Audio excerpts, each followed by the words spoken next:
Welcome back to the channel for another college tier review. Today we have another Star Wars The Vintage Collection release, this one from The Clone Wars, that being the Mandalorian Death Watch Airborne Trooper. I got this from, I honestly don't even remember where I got this, but check out All Time Toy Store for lots of great Star Wars The Vintage Collection stuff. They've had this in the past, and this release is a little older now. I've had this sitting around for a little while, so finally getting around to opening it to add to my growing Mandalorian collection. I love the Mandalorian, I love all Mandalorians. And I love Star Wars, so let's get into this review. So you get the card back there, nice image of Death Watch Mandalorians from Clone Wars front. I believe that's on Concordia. Now you can see all the figures in the wave. I've reviewed all of these minus Figure and Done there, but I've reviewed all of the other figures. So check out the playlist for more of those reviews. And let's get this guy out of the packaging. Been waiting to get this one for a while. He's been slightly eluding me for whatever reason, but I've had him in hand for a while now. Just getting around to reviewing him now, so happy to have him. Share him with you guys. So here's what he comes with. He's got his main blaster, and then his two smaller blasters. What we've seen with most of these Mandalorians, they're all just repaints of each other, but fantastic sculpt, so certainly can't complain for getting lots of these guys. The more repaints, honestly, of this mold, the better, in my opinion. So he's got two identical blasters on this figure. They are not painted, they are just a gray plastic, but lots of nice sculpt work. Sorry, it's very hard to hold these in a way that shows them off. Hold on to my finger there. See, very tiny, but very well detailed. I believe on a few of our other releases in the past, they've actually been painted, but I don't have a problem with that for the purposes of this figure. So he's kind of an army builder. He's not one of our main front runner figures. And the weapon sculpting is decent enough. And then here's his main blaster. Again, we've seen this before, but very nice. Mandalorians are all about weapons, so it's important he has a lot of weapons. Get him out of the bubble here. And this Mandalorian, the current Mandalorian body and sculpt is fantastic. I'm loving what Hasbro is putting out for Mandalorian figures. I actually kind of wish they went back and redid Din Djarin with this kind of a body and the new hips and everything. That would be really, really wonderful. But that being said, let's take in this figure. And I can already see the paint apps on this guy are fantastic. Really nice worn and weathered armor. He has like this kind of dark gray coloring on him, as the Death Watch Mandalorians had, not a silver. You have the patch there on his shoulders. His pauldron. Very nice looking helmet. Down there's the Death Watch emblem. It's got some crotch weathering. And nice paint and weathering on the shins. There's the back. And this is our standard jetpack, which uses the universal peg hole style now. So you can swap your jetpacks between Mandalorians if you want to do customs or whatnot. And these should be compatible with the blast effects that we've gotten with Boba Fett and the Dark Troopers. So articulation-wise, I've already gone over that with these figures. I believe this little is rangefinder, articulates, which is awesome.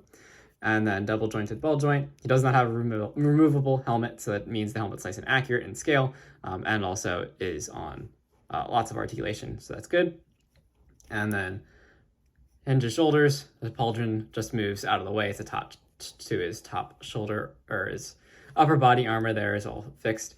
And then he does have cool little wire coming out there to his flamethrower, so it's nice, but he does get well over 90 degrees of bend out of that elbow. Look at that, that's spectacular, even with all that detail.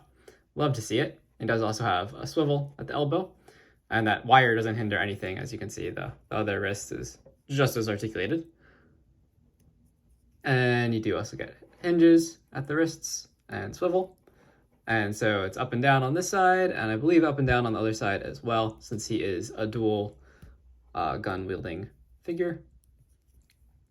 Then he has tons of articulation at the torso, so you get all the crunch and roll. And then you also, I believe, get a lower swivel here above the waist that also swivels. So you have 2 points of swivel, plus then a full ball joint, so you can crunch way backwards, you can crunch forwards. He's got all the articulation you'd want from Mandalorian. Especially, it's just kind of ironic, right? They're such a heavily armored people, yet they are incredibly agile. Then we do get the new style hips. Due to armor, you know, you can get out to about there. You can get up, no problem. Get back to about there, thigh swivel. A little past 90 out of the knees, and full ankle articulations up and down and side to side. So very well articulated figure. Weapons-wise, he can of course hold his smaller blasters like so. You can dual wield them. He does actually, oh yeah, he does have 2 trigger fingers, so that's good. Both sides. Common luck for Mandalorians to have 2 guns.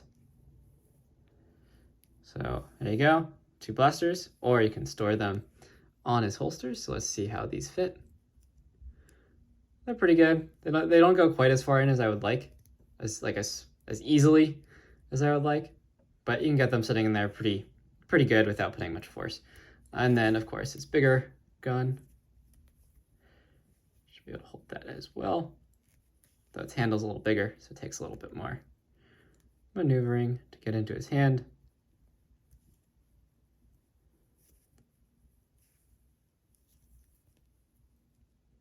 And he's fresh out of the package, so even more so, it takes a little bit of extra. Just kind of manipulating of the plastic there to get him holding it how you want him to.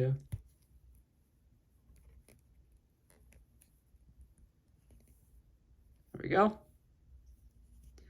Now he has his bigger blaster, and with all his articulation, you can easily get him into a pose holding the blaster 2 hands. So very nice. Very nice figure. Highly recommend him if you have not added him to your collection already, or, you know, like a dozen.